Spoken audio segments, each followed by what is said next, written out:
하나님의 말씀은 사사기 6장 1절부터 10절까지 함께 봉독하겠습니다. 이스라엘 자손이 또 여호와의 목전에 악을 행하였으므로 여호와께서 7년 동안 그들을 미디안의 손에 넘겨주시니 미디안의 손이 이스라엘을 이긴지라. 이스라엘 자손이 미디안으로 말미암아 산에서 웅덩이와 굴과 산성을 자기들을 위하여 만들었으며 이스라엘이 파종한 때면 미디안과 아말렉과 동방 사람들이 치러 올라와서 진을 치고 가사에 이르도록 토지 소산을 멸하여 이스라엘 가운데 먹을 것을 남겨두지 아니하며 양이나 소나 나귀도 남기지 아니하니 이는 그들이 그들의 짐승과 장막을 가지고 올라와 메뚜기 떼같이 많이 들어오니 그 사람과 낙타가 무수함이라. 그들이 그 땅에 들어와 멸하려 하니 이스라엘이 미디안으로 말미암아 궁핍함이 심한지라. 이에 이스라엘 자손이 여호와께 부르짖었더라. 이스라엘 자손이 미디안으로 말미암아 여호와께 부르짖었으므로 여호와께서 이스라엘 자손에게 한 선지자를 보내시니 그가 그들에게 이르되 여호와께서 이같이 말씀하시기를 이스라엘의 하나님 내가 너희를 애굽에서 인도하여 내며 너희를 그 종되었던 집에서 나오게 하여 애굽 사람의 손과 너희를 학대하는 모든 자의 손에서 너희를 건져내고 그들을 너희 앞에서 쫓아내고 그들을 너희에게서 주었으며 내가 또 너희에게 이르기를 나는 너희의 하나님 여호와이니 너희가 거주하는 아모리 사람의 땅의 신들을 두려워하지 말라 하였으나 너희가 내 목소리를 듣지 아니하였느니라 하셨다 하니라. 아멘. 우리는 지난 시간에 이제 사사 드보라 그리고 바락 그리고 야엘을 통하여서 가나안 왕 야빈의 이 손에서 건져내어 학대로부터 또 군대 장관 시스라를 이렇게 또 죽이는 사건을 통하여서 이스라엘을 구원하시는 하나님, 그리고 그 하나님을 이제는 찬양하는 드보라, 그 찬양의 이제 드보라의 노래를 통하여서 우리가 함께 은혜를 살펴보았습니다. 오늘은 이제 6장이에요. 우리가 잘 알고 있는 이 기드온에 대한 이야기인데 우선 기드온을 다루기 전에 기드온이 이 사사로 있을 동안의 그 배경에 대해서 우리가 먼저 살펴보고자 합니다. 1절에 보면, 자 1절을 읽겠습니다. 시작. 이스라엘 자손이 또 여호와의 목전에 악을 행하였으므로 여호와께서 7년 동안 그들을 미디안의 손에 넘겨주시니. 자 1절 바로 앞에 6장 1절 바로 앞에 5장 31절 마지막이 어떻게 끝나냐면 그 땅이 40년 동안 평온하였더라 이렇게 끝나요. 그러니까 드보라가 사사로 있을 동안, 그리고 이 사사로 이스라엘을 구원한 건져낸 이후 40년이라는 세월 동안 이스라엘의 평안이 찾아왔었던 거죠. 그리고서 이 40년 세월이 또 지나니까 어떻게 됩니까? 이스라엘 백성들이 또 악을, 여호와 앞에서 악을 행한, 또라는 단어가 또 계속 반복되죠. 그러니까 우리는 이 말씀을 통하여서 또 이스라엘 백성들의 암울한 시기가 시작되었다는 것을 우리는 또 알 수 있죠. 드보라와 바락과 야엘을 통하여서 하나님께서 이스라엘을 40년 동안 평안을 주셨는데, 그런데 그 40년이라는 세월 동안 이스라엘 백성들에게 있어서 바뀐 게 있었어요? 없었어요? 바뀐 게 없다는 얘기죠. 아니, 바뀌었을지언정 다시 그들이 여호와를 버리고 여호와 앞에서, 여기서 여호와 앞에서라는 건 눈앞에서 여호와 보시기에 그들이 또 자신들이 보기에 좋은 대로 인생을 살아가게 되었고, 또 여호와를 버리고 여호와를 말씀을 버리고 업신여기고 하나님 말씀에 떠나 이제는 계명을 지키지 않고 뿐만 아니라 제사도 형식적으로 드렸든 아니면 제사를 드리지도 않았을 것이고, 그리고 더군다나 여기 이 미디안을 통하여서 어떤 학자들은 이렇게 얘기해요. 이 미디안을 통하여서 이들이 이 파종한 시기에 모든 것을 곡식들을 다 탈취해 가잖아요.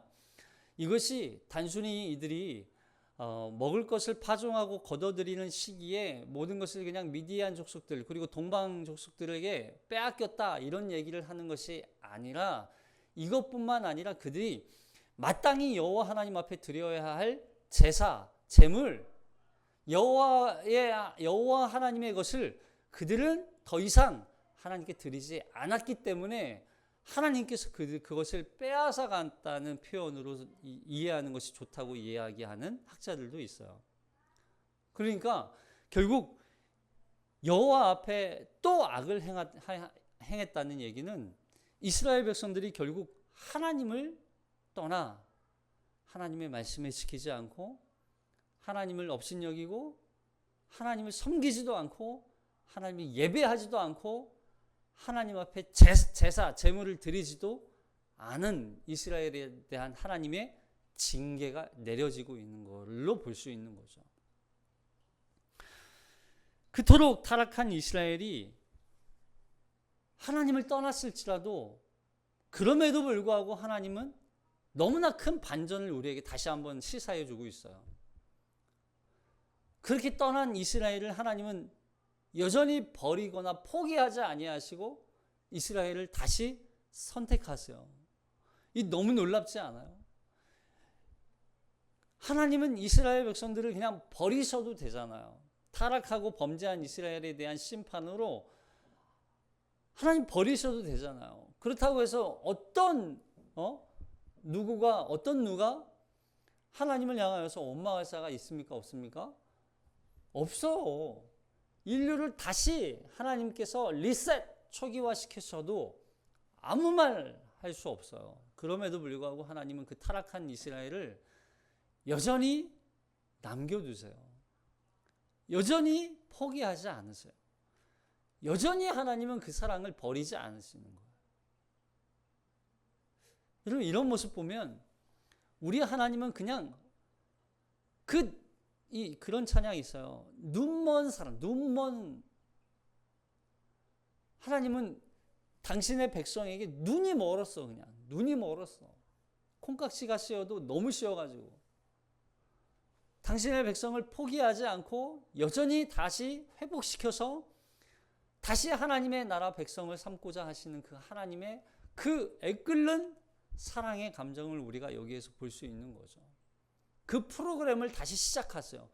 회복 프로그램을 다시 시작하세요. 그게 사사기의 이야기들인 거야. 하나님은 포기하지 않아. 하나님은 다시 용서하셔. 하나님 다시 회복시키셔. 하나님 다시 일으켜 세우셔서 하나님의 백성들을 통하여서 하나님은 하나님의 나라를 세우기를 원하시는 그 간절한 마음을 우리에게 보여주고 있는 게 사사기인 거죠. 결국 하나님께서 이스라엘을 어떻게 하면 다시 돌이키게 하실까 고민하시다가 결국 미디안이라고 하는 족속을 미디안의 손을 통하여서 징계하시죠.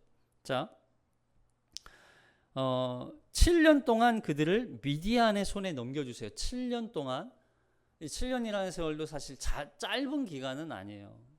자, 그러면 이 미디안은 누구인가? 그럼 미디안이 누구일까요?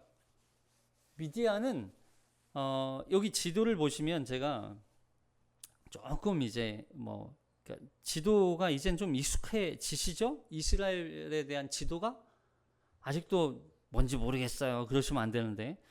자, 이스라엘의 지도가 지금 이렇게 돼 있죠. 이집트가 애굽이에요.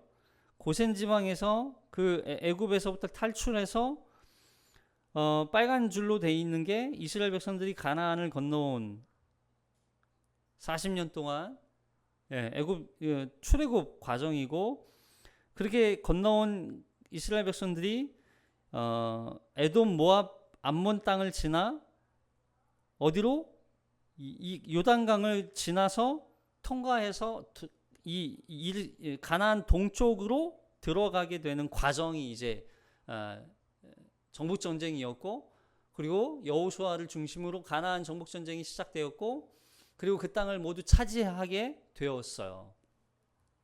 그럼에도 불구하고 보세요. 가나안 동쪽을 누가 차지했었냐면, 여기 보니까 오른쪽에 있는 이 그 빨간색으로 표시된 이스라엘, 이 가나안 주변의 이방 민족, 이방 족속들이에요. 주로 이 이스라엘 지도를 주변에 이방 족속들이 크게 아모리 족속, 기르가스 족속, 가나안 족속, 그리고 히위 족속, 브리스 족속, 여부스 족속, 아모리 족속, 헷 족속, 이런 족속들은 가나안 쪽에 살고 있었던 족속들이었고, 그 외에는 이제 아말렉, 그리고 아말렉이 어디냐면 그 가사 아래쪽 보이세요? 가사 아래쪽, 유다 아래쪽에 보면 아말렉이라고 써 있어요. 아말렉. 찾으셨어요? 이쪽 남쪽 부분이 아말렉 족속들이 살고 있었고, 블레셋이 가사 쪽이에요. 가사, 지금의 가자, 가자 지구에 살고 있는, 지금 팔레스타인 지금 전쟁 지역이죠. 이 가사가 블레셋 지역이고, 그리고 나중에 이 아시리아라고 불리는 북쪽에, 위쪽에 다메섹, 지금도 아시리아라고 이렇게 기록되어 있는데 다메섹 지역이 있고, 그리고 페니키아 지역의 이 두로라고 되어 있죠. 이 지역이 나중에 페니키아 지역이 되고, 그리고 동쪽으로 가면 이제 암몬, 모압, 에돔이 있어요. 자, 그리고 밑으로 보면 사우디아라비아가 있잖아요. 이 사우디아라비아 지역, 이 지역 근방을 미디안이라고 불렀어요. 근데 이 미디안 지역은 주로 이 지역이 정해진 어떤 구역이라기보다는 이 미디안 지역에 살고 있는 사람들이 대부분 유목민들 이기 때문에 정착해 사는 사람들이 아니다 보니까 이 사람들은 그냥 항상 이쪽 지역에 살다가도 어느 순간에 또 이 아말렉 지역, 남부 지역이죠. 유다 평지 이쪽 지역에 들어와서 약탈을 하기도 하고, 때로는 가사 지역까지 넘어가서 함께 공격하기도 하고, 이런 이제 사람들이었던 거예요. 그러다 보니까 이 사람들이 약탈을 일삼게 되면 이 사람들은 정착촌이 없기 때문에 맞서서 상대하기가 너무 어려웠었어요. 그래서 이 지역에 살고 있는 이 지역, 이 사우디아라비아 이쪽의 지역에 살고 있는 사람들이 미디안 사람들이 주로 왜냐하면 이 지역이 이제 목축을 하기에 조금 좋은 지역이다 보니까 많은 지역들을 돌아다니는 사람들이었던 거죠. 이 사람들은. 그렇다면 미디안은 그럼 누구의 후손이었을까요? 미디안은요 아브라함의 후손이에요. 자, 봅시다. 창세기 25장 1절에 보면, 시작. 아브라함이 후처를 맞이하였으니 그의 이름은 그두라라. 그가 시므란과 욕산과 무단과 미디안과 이스박과 수아를 낳고, 욕산은 스바와 드단을 낳았으며, 드단의 자손은 아수르 족속과 르두시 족속과 루음미 족속이며, 미디안의 아들은 에바와 에벨과 하녹과 아비다와 엘다인이 다 그두라의 자손이었더라. 그래서 이 그두라, 그렇다면 과연 이 아브라함의 후처인 이 그두라가 누구일까? 아브라함은 원래 누구랑 결혼을 했었어요? 사라가 첫 번째 이 부인이었고, 사라의 몸종 시종이었던 하갈과 결혼을 또 했었어요. 근데 여기서 말하는 이 그두라가 과연 하갈인가? 라고 하는 것에 대해서는 학자들은 여러 가지 의견들이 나뉘어서 정확하게 하갈이다라고 말할 수는 없다. 이렇게 이제 얘기하죠. 왜냐하면 그 당시에 아브라함이 과연 사라와 하갈만 결혼했을까? 여기서 말하는 이 후처라고 하는 단어가 두 번째인지 세 번째인지 네 번째인지 알 수가 없는 단어. 그러다 보니까 아브라함도 아마 다른 부인을 두었지 않았을까라고 하는 의견도 있는 거예요. 근데 그게 중요한 게 아니라 어쨌든 미디안도 누구의 후손이다? 아브라함의 후손이다. 이것을 우리에게 지금 계속 이야기하고 있는 거예요. 그런데 성경 속에서도 이 고고학적 자료들에도 이 미디안에 대한 자료가 굉장히 부족해요. 많지가 않아요. 그 이유가 앞에서 설명드린 대로 유목민이다 보니까 이들이 어떤 지역에 정착해서 사는 어떤 그런 모습들이 아니라 계속 떠돌아다니면서 목축업을 하고, 또 이들이 이렇게 막 무리를 지어서 다니다기보다는 소규모로 다니는 사람들이다 보니까 이 사람들이, 그래서 이 사람들은 주로 어디 여기 성경에서도 우리가 읽은 본문도 있었지만 이들은 주로 낙타를 타고 이동을 해요. 낙타. 그래서 이 정착지가 없다 보니까 여기저기 돌아다니고 떠돌아다니고 유목 생활을 했다는 거죠. 그러면서 이제 약탈을 일삼았던 사람들이에요. 그래서 모세가 애굽에서 살인을 저지르고 어디로 도망가요? 미디안 광야로 도망치잖아요. 미디안 광야가 바로 이 광야예요. 자, 여기 출애굽기 3장 1절. 시작. 모세가 그의 장인 미디안 제사장 이드로의 양떼를 치더니 그떼를 광야 서쪽으로 인도하여 하나님의 사는 호랍에서 일배. 여기 보니까 제사장 이드로의 양떼, 그렇죠? 양떼를 치는 목축업을 하는 사람들, 미디안 사람들이 주로. 그래서 이 사람들은 정착한 사람들이 아니라 계속 떠돌아다녀요. 그래서 모세가 이 미디안 광야에서 40년 동안 어디 한 곳에 정착해서 사는 게 아니라 계속 돌아다니는 거죠. 그때 떨기나무에 불이 붙은 모습을 보고 하나님의 부르심을 통하여서 민족의 지도자로 부름을 받게 되는 것이죠. 그리고 미디안은 여러분 바알 브올 사건 아시죠? 발람과 발락이 시딤에서 모압 여자들과 음행할 때 결국에는 그 저주로 말미암아 이스라엘 백성들을 무너뜨릴 수 있는 건 음행밖에 없다. 음란함밖에 없다. 결국 그래서 그 모압 여자들과 음행할 때 하나님께서 진노하셔서 거기에 가담했던 사람들을 심판하시는 모습이 나오잖아요. 근데 그 온 백성이 그 심판의 모습을 통하여서 슬피 울고 있는데 이스라엘 한 사람이 미디안 여자를 데려다가 동침하는 것을 보고 엘르아살의 아들 비느하스가 창으로 남녀를 찔러서 죽이잖아요. 그 사건 이후에 하나님께서 모세에게 미디안인들을 이제는 너무나 저주스러운 이 백성들이다. 이들을 쳐 죽여라. 그렇게 말씀하세요. 여기 민수기 25장 16절. 시작. 여호와께서 모세에게 말씀하여 이르시되 미디안인들을 대적하여 그들을 치라. 이는 그들이 속임수로 너희를 대적하되 부올의 일과 미디안 지휘관의 딸 곧 부올의 일로 연병이 일어날 날에 죽임을 당한 그들의 자매 고스비의 사건으로 너희를 유혹하였습니다.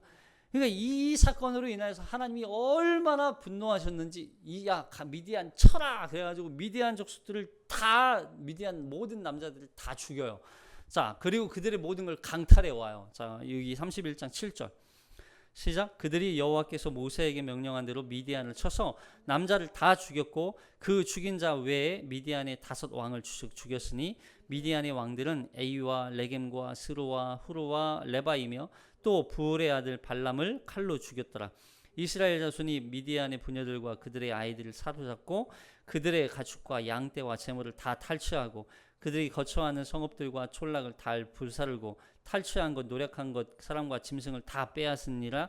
그들이 사로잡은 자와 노력한 것과 탈취한 것을 가지고 여리고 맞은편 요단 강가 모압 평지에 이르러 모세와 제사장 알레아살로가 이스라엘 자손의 회중에게 나오니라. 다 이스라엘 미디안의 모든 남자를 다 죽이고 모든 여자, 자식, 가축, 모든 폐물, 모든 것들 다 빼앗아 와요. 그리고서 나중에 이제 물론 다른 여인들을 다 죽이고 이 남자를 알지 못하던 아이들만 그러니까 젊은 여자들만 남기고 다 죽여요. 그리고 이들을 이스라엘의 하나의 어떤 시녀나 어떤 종의 형태로 이제 부리게 되는 거죠. 자, 그랬던 미디안의 손에 하나님께서 이스라엘을 어떻게 하고 계세요? 넘기시는 거예요. 너무 어이가 없지 않아요? 그 하나님의 원수와도 같았던, 그래서 하나님의 진노로 하나님의 멸망을 당했던 이 미디안이 어느 순간에 이렇게 또 강성해져 가지고 이스라엘을 약탈할 수 있는 이 지경에까지 이르게 되는 거예요. 미디안의 손이 이스라엘을 이겼다는 건 여기 2절에 보세요. 2절에 시작. 미디안의 손이 이스라엘 이긴지라. 이스라엘 자손이 미디안으로 말미암아 산에서 웅덩이와 굴과 산성을 자기들을 위하여 만들었고.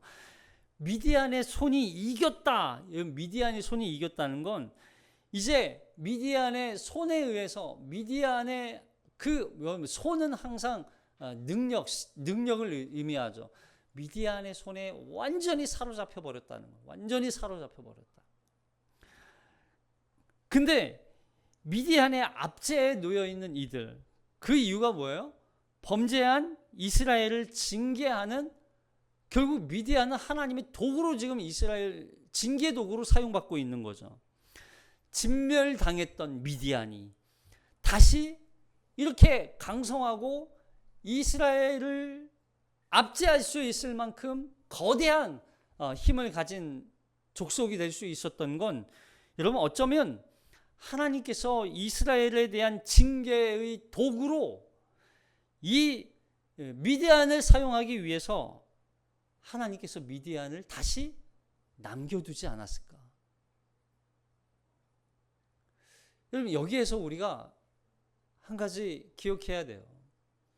하나님은 우리가 범죄할 때 우리가 그 범죄로 인하여서 하나님의 징계를 받게 하기 위해서 그 징계의 도구로 우리가 과거에 또는 우리가 따랐던, 우리가 품었던, 이스라엘 백성들도 그 미디안의 여인을 품고 모압 여인들을 품고 쾌락을 즐겼던 그것들이 오히려 자신들의 목을 조이게 되는 그런 올무가 되는 것을 우리는 보게 되는 거예요. 너무나 아이러니하지 않아요? 미디안의 손에 넘겨져서 그저 지금 그냥 막 어떻게 해요? 피할 곳을 만들기 급급해요. 여기 보세요. 아니 산에서 웅덩이와 이들이 지금 살고 있는 원래 집을 다 떠나서 산으로 다 도망가요. 산으로 이스라엘 백성들이. 왜냐하면 낙타를 타고 한번 약탈하러 오면 막 남기지 않고 싸그리 다 죽이고 다 쓸어가니까 살 수가 없는 거야. 그러니까 산으로 들어가서 웅덩이를 만들고 굴을 파고 산성을 만들고, 그래서 실제로 지금 이 이스라엘 지역 여러 지역에, 이스라엘 지역도 이 석회암 지대다 보니까 굴이 그렇게 많아요. 굴, 동굴, 그런 동굴들. 그러니까 이스라엘 백성들이 동굴을 파서 거기에서 살고 들어가서 그냥 거기에 카타콤 같이 거기 그런 데 들어가서 그냥 자기 목숨 부지하기에 지금 급급한 상태인 거예요. 아니 오히려 이들이 하나님 앞으로 나와서 그들이 범죄한 것에 대해서 어떻게 해야 돼요? 통회하고 자복하고 회개하고 하나님 앞으로 나와야 할 이스라엘 백성들이 오히려 그 하나님 앞에 나와 은혜를 구하고 도움을 구해야 할 이스라엘이 오히려요. 여러분 이걸 단순히 살 데가 없으니까 오죽하면 저렇게 동굴 파고 땅속에 들어가서 살았을까?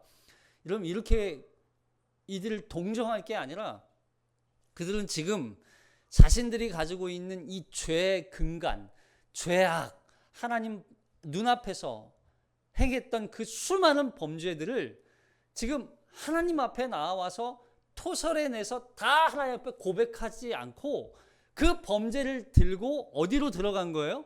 동굴로 들어간 거예요. 이게 그들에게 더 악한 거라고요. 오히려 자신들의 죄를 숨길 수 있는 산과 동굴과 성을 만들어서 더 죄를 숨기고 더 악하게 하나님 앞에 범죄하고 있는 걸 보여주는 거예요.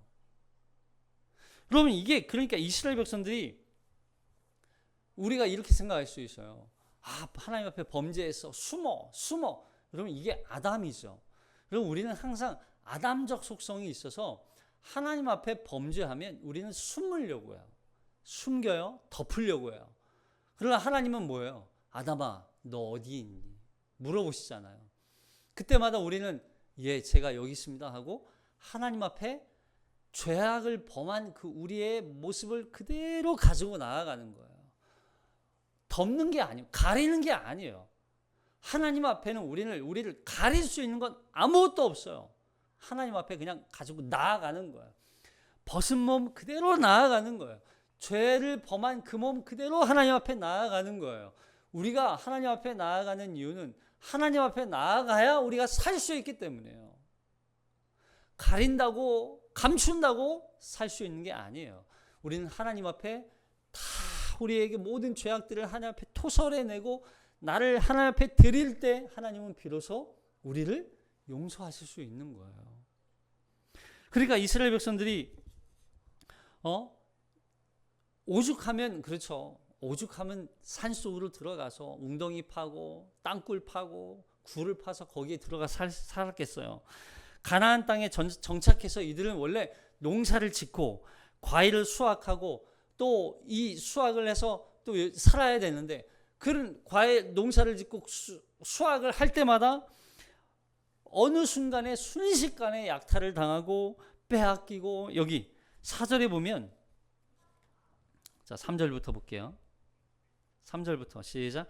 이스라엘이 파종한 때면 미디안과 아말렉과 동방 사람들이 치러 올라와서 진을 치고 가사에 이르도록 토지 소산을 멸하여 이스라엘 가운데 먹을 것을 남겨두지 아니하며 양이나 소나 나귀를 남기지 아니하니 이는 그들의 짐승과 장막을 가지고 올라와 메뚜기 떼같이 많이 들어오니 그 사람과 낙타가 무수함이라 그들이 그 땅에서 들어와 멸하려 하니 이스라엘이 미디안으로 말미암아 궁핍함이 심한지라 이에 이스라엘 자손이 여호와께 부르짖었더라.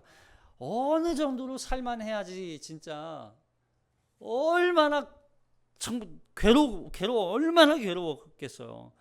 하나도 남겨두지 않고 싸그리 그냥 다 쓸어가요.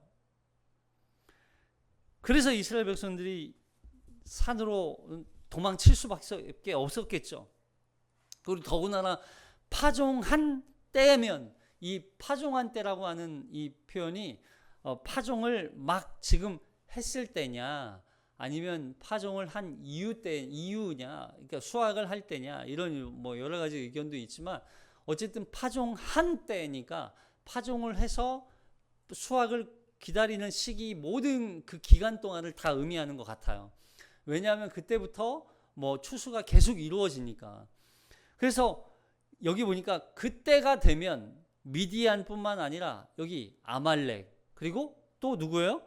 동방 사람들까지 이걸 약탈해 나가기 일삼고 있는 거예요.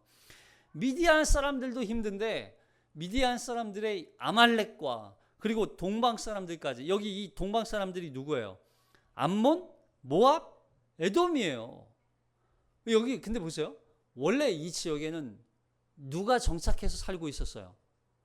가나안 땅을 분배받은 12지파 중에 누구였어요? 르우벤, 갓, 므낫세 지파가 지금 이 땅에 살고 있어요. 근데 말도 안 되죠. 에돔, 모압, 암몬이 지금 쳐들어와서 이거 어떻게 된 거예요? 어떻게 된 거예요? 결국 한 가지예요. 원래 암몬 지역에 므낫세가 살고 있었고 모압 지역에 갓 지파가 살고 있었고 에돔 지역에 르우벤 지파가 살고 있었어요. 그러면 결국 이 므낫세 갓 르우벤 이 지파는 결국 이스라엘화 되어지지 못하고 무슨 화 되었다? 이방화 되었다는 이방화. 결국 이들에게는 이방 민족으로 그냥 살고 있는 거예요.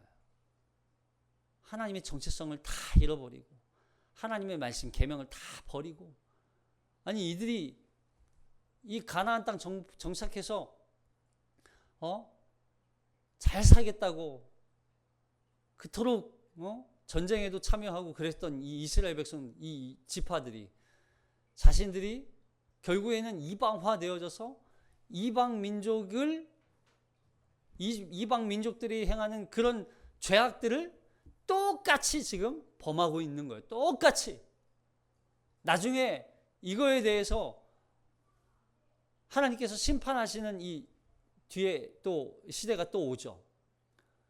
뭐예요? 너무나 아이러니하지 않아요? 얼마나 많은 이 약탈을 일삼았는지 이들을 향해서 뭐라고 말하냐면 메뚜기 떼 같았다. 메뚜기 떼 같았다. 메뚜기는 한번 오면 뭐예요? 남기지 않고 싹 쓸어버리잖아요. 싸울 생각도 못하고 도망치기 급급했고 목숨 부지하기도 힘든 그 순간, 완전히 패망되었을 때, 황폐화되었을 때, 그때 하나님께서 사사 기드온을 세우시는 거예요. 근데 보세요. 그들이 이때 도저히 그 약탈과 궁핍과 가난에 빠져서 도저히 살 수 없으니까 결국 그들이 뭐해요? 여호와 하나님을 찾기 시작해요. 여호와 하나님을 부르짖어요. 그러니까 죄악으로 인해서 고통당하는 것보다 더욱 비참한 건 죄악의 올무가 지금 점점 더 심해지고 강팍해지고 약탈이 심하고 가난이 극심한 그 상황 가운데 빠졌음에도 불구하고 그 죄에 대한 결과가 어떠한 것인지 비참한 것인지도 깨닫지 못하고 돌이키지 못하는 이스라엘이 지금 더 불쌍한 거예요. 그게 더 안타까운 거예요. 죄를 깨닫고 돌이키는 것이 은혜라는 거예요. 그래서 7년 동안 자그마치 7년 동안 고통이 있는 순간부터 하나님을 찾으면 되잖아요. 왜 7년 동안 버텨요? 미련하게 7년 동안 버틸 이유가 없잖아요. 하나님을 찾으라. 하나님이 빨리 찾아야죠. 그럼에도 불구하고 하나님은 그 찾을 때 기다리고 계셔요. 자, 그래서 여호와께 부르짖었더니 한 선지자를 보내주세요. 자, 7절부터 시작. 이스라엘 자손이 미디안으로 말미암아 여호와께 부르짖었으므로 여호와께서 이스라엘 자손에게 한 선지자를 보내시니 그가 그들에게 이르되 여호와께서 이같이 말씀하시기를 이스라엘의 하나님 내가 너희를 애굽에서 인도하여 내며 너희를 종되었던 집에서 나오게 하여 애굽 사람의 손과 너희를 학대하는 모든 자의 손에서 너희를 건져내고 그들을 너희 앞에서 쫓아내고 내가 또 너희에게 이르기를 나는 너희의 하나님 여호와이니 너희가 거주하는 아모리 사람의 땅의 신들을 두려워하지 말라 하였으나 너희가 내 목소리를 듣지 아니하였느니라 하셨다 하니라. 자, 보세요. 선지자를 세워주시는데 선지자를 보내주시는데 이 선지자라고 하는 단어가 이런 뜻이에요. 메신저라는 뜻이에요. 메신저는 뭐 하는 사람이에요? 메시지를 전달해주는 사람이에요. 누군가의 말을 전해주는 사람이에요. 그러니까 하나님께서 선지자를 세웠다. 그 선지자는 하나님의 말씀을 계시하시는 그 하나님의 말씀을 계시하는 통로로서의 하나님의 말씀을 전하는 자가 바로 선지자인 거죠. 그런데 이 선지자는 앞으로 어떤 벌어질 일, 어떤 신비한 일, 아무도 알지 못하는 앞으로 벌어질 일을 이야기해 주는 사람이에요? 아니에요. 그런 사람으로서 선지자가 아니라 메시지로서의 역할을 하는 거기 때문에 하나님의 말씀을 받아 하나님의 말씀을 전해주는 사람. 근데 보세요. 하나님의 말씀이 어떤 신비한 하나님의 말씀, 여기서 이제 선지자 직통계시라는 이런 표현들이 나오잖아요. 지금 하나님이 저에게 말씀하십니다. 저는 하나님의 말씀을 전하는 자입니다. 그럼 제가 선지자가 되는 거예요? 아니, 그렇지 않죠. 하나님의 이미 계시되어 있는 이 말씀, 하나님은 지금도 물론 하나님께서 신비한 어떤 그 하나님의 속성을 우리 제한하지는 않아요. 그럼에도 불구하고 하나님의 말씀은 이미 성경이라고 하는 이 말씀으로 완성된 하나님의 말씀이기 때문에 하나님께서 새로운 어떤 신비한 지금 우리에게 필요한 새로운 말씀을 전해주는 그런 분은 아니에요. 하나님은 이미 우리에게 완성된 하나님의 말씀으로서의 성경을 주셨기 때문에 이 말씀으로 우리에게 전하는 거죠. 그래서 우리는 그 말씀이 하나님의 말씀인지 아니면 사탄의 음성인지 이거 분별해야 돼요. 아니면 내 안에서 갑자기 내 어떤 감정에 의해 생성된 만들어진 어떤 현상인지도 우리가 분별해내야 되죠. 그래서 그걸 분별하기 위해서 가장 중요한 근간이 뭐예요? 말씀 성경이에요. 이 하나님의 말씀. 그러니까 선지자, 오늘날 선지자로서의 역할은 뭐예요? 하나님께서 우리에게 주신 성경의 말씀, 하나님의 말씀을 대언하는 자로서의 역할을 하는 것이 선지자의 역할인 거죠. 어쨌든 여기 8절부터 보면 그럼 이 선지자가 어떤 메시지를 전하는가를 보면 되죠. 자, 이 선지자가 새로운 말씀을 전했는지 아니면 그 전에 하나님께서 하셨던 말씀을 전하는지를 보면 되죠. 그럼 정답이 나와요. 자, 첫째, 어떤 메시지를 정해요? 여기 보니까 8절에 하반절에 그가 그들에게 이르되 여호와께서 이같이 말씀하시기를, 누가 얘기하냐면 선지자가 이야기하는 거예요. 이스라엘의 하나님 내가 너희를 어디에서? 애굽에서 인도하여 내며 너희를 그 종되었던 집에서 인도하여 나오게 하여 애굽 사람의 손과 너희를 학대하는 모든 자의 손에서 너희를 건져내고 그들을 너희 앞에서 쫓아내고 그 땅을 너희에게 주었으며. 여러분, 이게 새로운 말씀입니까? 아니면 과거에 이스라엘 백성들이 경험한 말씀입니까? 과거에 이스라엘 백성들이 경험한 말씀이에요.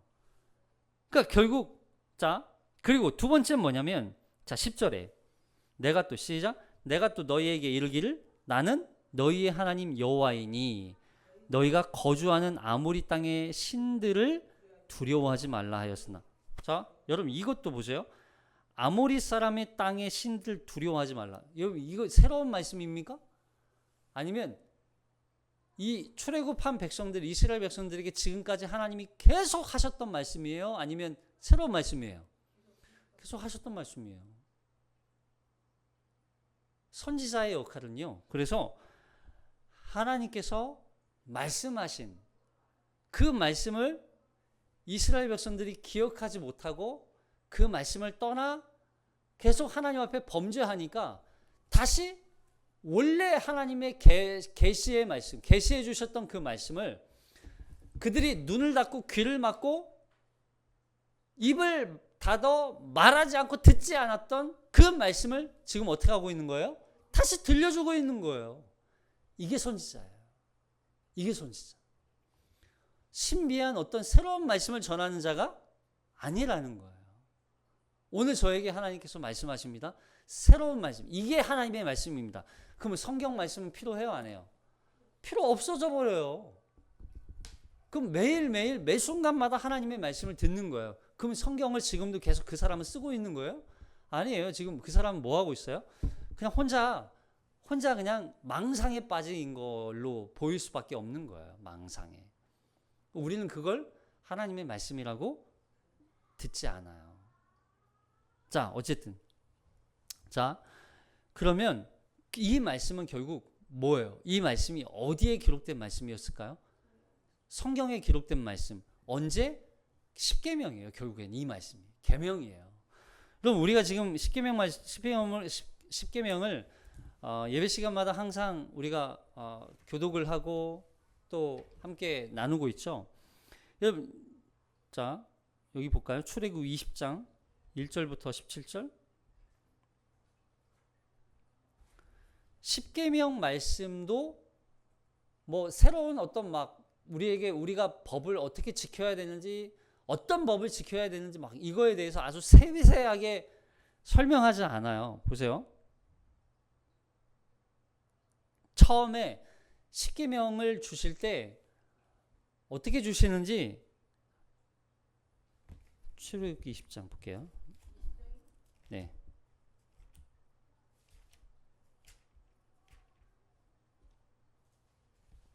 자, 1절, 2절을 볼게요. 시작. 하나님이 이 모든 말씀으로 말씀하여 이르되 나는 너를 애굽 땅 종되었던 집에서 인도하였는 내 하나님 여호와. 여러분, 하나님에 대해서 지금 알려주시는데 하나님을 뭐라고 말씀하세요? 그렇죠. 하나님은 십계명에서도 너희를 애굽 땅 종되었던 집에서 인도하여 낸 내 하나님이다, 이걸 말씀하세요. 이게 전제예요. 그 앞에 그리고 한 가지 전제가 더 있죠. 하나님이 이 모든 말씀으로 말씀하여. 말씀으로 말씀하였다.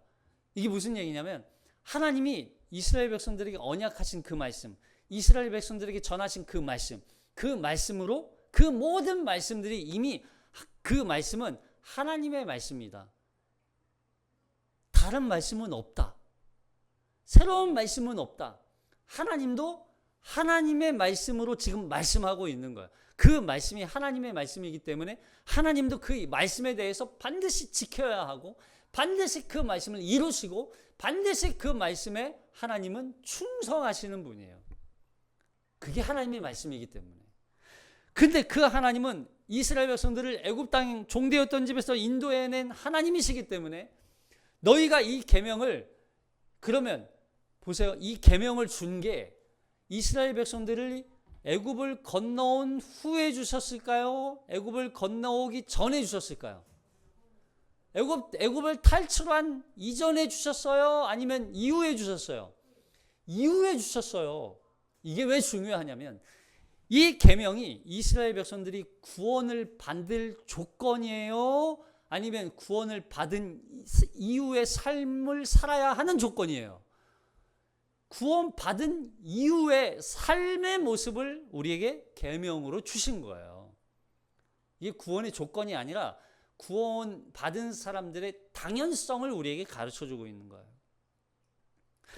이스라엘 지금 이것도 마찬가지. 지금 이 사사기에서도 지금 이 선지자가 이야기하는 게 하나님이 누구냐는 걸 가르쳐줘. 하나님 누구야? 하나님은 우리에게 말씀하신 그 말씀을 지금도 이루고 완성하시는 하나님이야. 그 하나님이 진짜 하나님이야. 세상 다른 어떤 신은 이 세상에 존재하지 않아. 하나님만이 유일하신 신이야. 그리고 그 하나님은 어떤 분이야? 우리를 종되었던 애굽 땅 종되었던 집에서 인도하여 낸 우리의 하나님이야. 그 하나님이야말로 우리가 이 땅에 진정한 하나님의 나라 백성으로서 살기를 원하시는 분이고 이 가나안 땅 누가 주신 줄 알아? 하나님이 주신 분이야. 하나님이 주셨어. 그걸 너희가 깨달아야 돼. 그걸 말씀하고 있는 거야. 그러니까 우리가 하나님 앞에 범죄한 이스라엘 백성들이 돌아올 수 있는 첫 번째 관문이 뭐예요? 하나님을 아는 거예요. 하나님을 아는 거. 하나님이 누구인지. 그리고 하나님께서 이스라엘 백성들을 어떻게 여기까지 건져 오셨는지, 건져내셨는지. 우리도 마찬가지예요. 그럼 우리가 하나님의 백성이 된 자로서 하나님 앞으로 다시 그 범죄로부터 죄악으로부터 돌이킬 수 있는 건 우리가 하나님이 누구신지를 다시 한번 발견해야 돼요. 그리고 그 하나님께서 우리에게 베푸신 그 놀라운 역사와 능력들이 그 사랑이 우리를 어떻게 여기까지 구원의 길로 인도하셨는지 생각하는 거예요. 그래야 우리가 하나님 앞으로 돌이킬 수 있는 거예요. 결국 하나님께서 이스라엘 백성들을 징계하시는 이 징계 목적은 한 가지예요.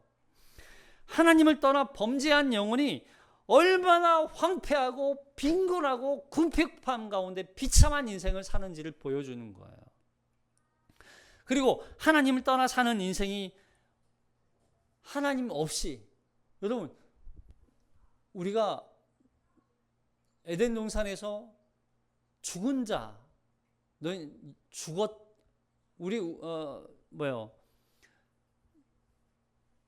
죽었다는 표현은 우리에게 어떤 표현이라고 그랬어요? 하나님과 단절된 것이라고 설명했죠. 정령 죽으리라. 그럼 이 정령 죽으리라는 하나님 없이 사는 인생이 되었다. 더 이상 하나님과 관계없는 인생이 되었다. 이제는 그렇게 사는 인생이 과연 그 결과가 어떻다는 거예요? 황폐함이라는, 황폐함. 아무것도 남지 않고 아무것도 소망이 없는 인생. 그러나 그 하나님을 다시 찾고 구하고 발견하고 그 하나님께 모든 것을 의탁하고 의지하고 그 하나님께 피하는 자가 그 하나님이 이제는 온전히 연결되어 하나님의 돌봄과 하나님의 은혜와 하나님의 사랑과 하나님의 힘과 하나님의 능력으로 사는 인생이 되는 거예요. 그 사람을 향하여서 우리는 형통한 인생이다라고 이야기하는 거예요. 그래서 여호수아서 1장 8절 시작. 이 율법책을 내 입에서 떠나지 말게 하며 주야로 그것을 묵상하여 그 안에 기록된 대로 다 지켜 행하라. 그리하면 내 길이 평탄하게 될 것이며 내가 형통하리라. 돌이켜 여호와 하나님의 말씀을 청종하고 하나님의 말씀에 청종한 것으로 그치지 않고 그 말씀대로 순종하며 사는 인생, 그 여호와 율법책의 핵심이 뭐예요? 10계명이에요. 결국에는 계명. 그 율법책을 내 입에서 떠나지 말게 하며 주야로 그것을 묵상하며 그 안에 기록된 대로 다 지켜 행하라. 그리하면 내 길이 평탄하게 될 것이며 내가 형통하리라. 여러분, 우리가 형통한 인생은요, 하나님 없이 사는 인생이 형통이 아니라 하나님 안에서 하나님과 함께 하나님의 돌봄과 하나님의 말씀과 하나님의 다스림 안에 있을 때 비로소 우리는 형통한 거예요. 이스라엘 백성들이 그 형통하게 될 길을 다 버리고 하나님을 떠나 비참한 가운데 빠져 있는 인생들, 그들을 건져내고 그들을 구원해내기 위해서 하나님은 사사를 보내. 그 사사의 존재, 여러분, 기드온이 사사이지만 그 기드온조차도 완전한 사사가 되지 못하죠. 우상을 나중에 보면 알겠지만 우상을 남겨놔요. 그래서 이 우상으로 인하여서 그 다음 세대가 또 고통 가운데 빠져요. 뭐예요? 완전한 사사가 아니라는, 없다는 얘기예요. 그러나 우리에게 그 형통한 인생, 하나님 안에서 참된 평안을 누리며 하나님과 함께 형통한 인생을 살 수 있도록 우리에게 오신 분이, 보내주신 분이 바로 그리스도, 완전한 사사이신 그리스도가 진정한 우리의 사사라는 것을 보여주는 거죠. 그분이야말로 우리가 하나님의 말씀 앞에 순종할 수 있는 은혜를 주시고 그 길을 따라 사는 인생이야말로 참된 평탄한 인생, 형통한 인생이라는 것을 우리에게 보여주시기 위해서 우리에게 오신 분, 그분이 바로 그리스도예요. 그분을 따라 사는 인생이야말로, 그렇다고 해서 우리가 이 땅에서 아무것도 안 해도 형통한 인생이 되라, 그것이 되었다, 그게 복이다, 그 복을 추구해라, 그런 인생이 아니라 그리스도 안에 있으면 그 복이 저절로 따라온다 하는 거죠. 우리는 이 땅에서 순례의 길을 걸어가는 사람들이에요. 그 순례의 가장 큰 과정 가운데 있는 것이 그 계명을 지키는 인생. 그 계명을 지키는 것이 우리의 능력과 힘으로 안 되니까 하나님이 예수가 지켰어, 예수가 완성했어, 계명의 완성을 이루어 놓고 이 계명 완성해 놨으니까 이제는 너희는 그 그리스도를 믿기만 하면 그 계명이 완성, 계명에 추구하는 계명이 요구하는 바, 그 요구하는 바를 다 이루었기 때문에 그 그리스도로 말미암아 너희도 하나님의 구원에 이를 수 있어. 그걸 우리에게 가르쳐 주시는 거죠. 그 그리스도 예수를 온전히 믿음으로 말미암아 그 그리스도 예수를 우리 중심에, 우리 마음에 모시고 그 예수와 함께 사는 인생이야말로 참된 이 율법, 계명을 지키는 인생이요, 하나님의 형통한 인생으로 살아가게 되는 것입니다. 이 인생을 우리 주님과 함께 살아내는 저와 여러분 되시기를 주님의 이름으로 축복합니다. 기도하겠습니다.